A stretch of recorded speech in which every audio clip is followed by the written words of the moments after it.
Assalamualaikum warahmatullahi wabarakatuh. Selamat datang di Laboratorium Psikologi Program Studi Psikologi Islam Fakultas Usuluddin dan Studi Agama UIN Imam Bonjol Padang. Laboratorium psikologi ini berfungsi sebagai sarana yang digunakan oleh mahasiswa program studi psikologi Islam dalam melaksanakan praktikum psikodiagnostik khususnya.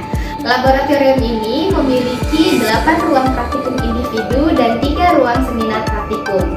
Selain ruangan, kami juga memiliki banyak sekali alat tes yang digunakan di dalam praktikum psikodiagnostik, seperti alat tes intelijensi, tes minat dan bakat, dan juga tes kepribadian. Semua fasilitas yang kami miliki sudah representatif